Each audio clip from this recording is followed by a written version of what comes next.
بسم اللہ الرحمن الرحیم۔ السلام علیکم۔ امید کرتا ہوں آپ لوگ خیریت سے ہوں گے۔ ہمارا آج کا جو سبق ہے وہ قواعد زبان کے اندر کلمہ اور اس کی اقسام سے متعلق ہے۔ کلمہ کیا ہوتا ہے اور اس کی اقسام کون کون سی ہیں، بنیادی اقسام، وہ آج ہم نے دیکھنی ہے، پڑھنی ہے۔ کلمہ بامعنی لفظ کو کلمہ کہا جاتا ہے۔ ایسا لفظ جس کا کوئی نہ کوئی معنی ہو اسے کلمہ کہا جاتا ہے۔ مثال کے طور پر پانی ہے، روٹی، چائے، بات یا کوئی اور بھی اس طرح کا لفظ جس کا کوئی نہ کوئی معنی ہو وہ کلمہ کہلاتا ہے۔ اس کی اقسام میں اسم، فعل اور حرف آتے ہیں۔ اسم کیا ہوتا ہے؟ وہ کلمہ جو کسی شخص، کسی جگہ، چیز یا کیفیت کا نام ہو اسم کہلاتا ہے۔ مثال کے طور پر محمود، لاہور، بیمار، ٹھیک ہے، سکون، ملتان، پاکستان، یہ اسم کہلاتے ہیں۔ اسم کا جو تعلق ہوتا ہے وہ کسی بھی حوالے سے زمانے کے ساتھ نہیں ہوتا۔ اسم زمانے کا محتاج نہیں ہوتا۔ اسم اپنے معنی کے اعتبار سے اپنی ذاتی شناخت رکھتا ہے۔ اسم جو ہے اسے کسی اور سے مدد کی یا ہیلپ کی ضرورت نہیں ہوتی۔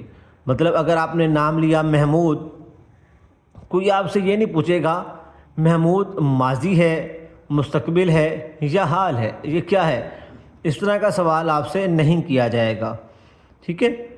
دوسری اسم کی جو اس میں خوبی ہے جو آپ لوگوں نے یاد رکھنی ہے، اسم ایک بہت ہی واضح لفظ ہوتا ہے، ٹھیک ہے، جس کو سنتے ہی ہمیں اندازہ ہو جاتا ہے کہ یہ کیا کہا جا رہا ہے۔ جیسے اگر کوئی آپ کے سامنے پاکستان کا نام لیتا ہے تو واضح طور پر سمجھ آ جائے گا کہ یہ ایک ملک کا نام ہے، ایک کنٹری کا نام ہے یا کسی شہر کا نام ہے۔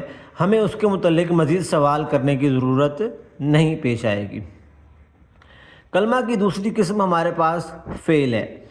فعل کیا ہوتا ہے؟ فعل وہ کلمہ ہے جو اپنے معنی کے اعتبار سے مستقل ہو، ٹھیک ہے، جو کسی کام کا کرنا یا نہ کرنا، ہونا یا نہ ہونا بتائے، اور جس میں تین زمانوں یعنی ماضی، حال اور مستقبل میں سے کوئی ایک زمانہ پایا جائے وہ فعل کہلاتا ہے، ٹھیک ہے۔ اس میں کسی نہ کسی ایک زمانے کی بات کی جا رہی ہوگی۔ جیسے یہاں پہ یہ بات ہے، پہلا مثال ہے آیا، جاتا تھا، لکھے گا۔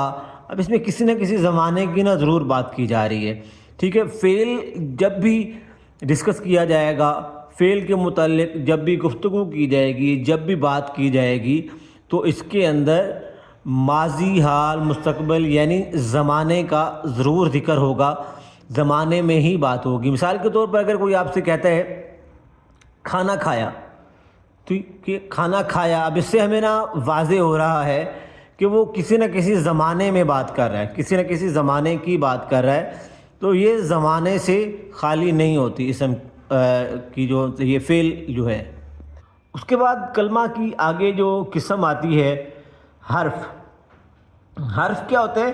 کہ وہ کلمہ جو اکیلا تو کچھ معنی نہ دے لیکن دوسرے کلمات کے ساتھ مل کر معنی دے اور ان میں تعلق بھی پیدا کرے، وہ اپنے معنی کے اظہار کے لیے دوسرے کلمات کا محتاج ہوتا ہے، ٹھیک ہے۔ حرف یاد رکھیے گا، اپنے بات کو واضح کرنے کے لیے یا اپنی مطلب بات کو سمجھانے کے لیے دوسرے الفاظ کا ضرور ساتھ لیتا ہے، اکیلا یہ کوئی معنی نہیں رکھتا، ٹھیک ہے نا۔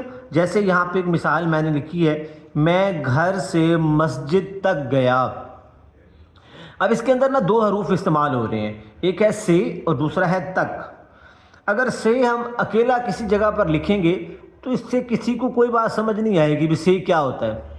اگر کسی جگہ پر میں تک لکھ دیتا ہوں تو وہ بھی اکیلا کوئی معنی یا کوئی حیثیت نہیں رکھتا، لیکن جب یہ ایک جملے کے اندر آ جاتے ہیں، الفاظ کے درمیان آ جاتے ہیں، تو وہاں پہ پھر یہ اس بات کو واضح کر دیتے ہیں اور ہمیں وہ بات بہتر انداز میں سمجھ آ جاتی ہے۔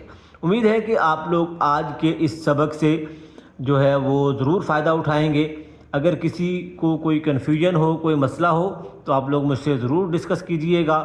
ٹھیک ہے، ضرور سوال کیجیے گا، انشاءاللہ تعالی آپ لوگوں کو آپ کے سوال کا تسلی بخش جواب دیا جائے گا۔ اللہ حافظ۔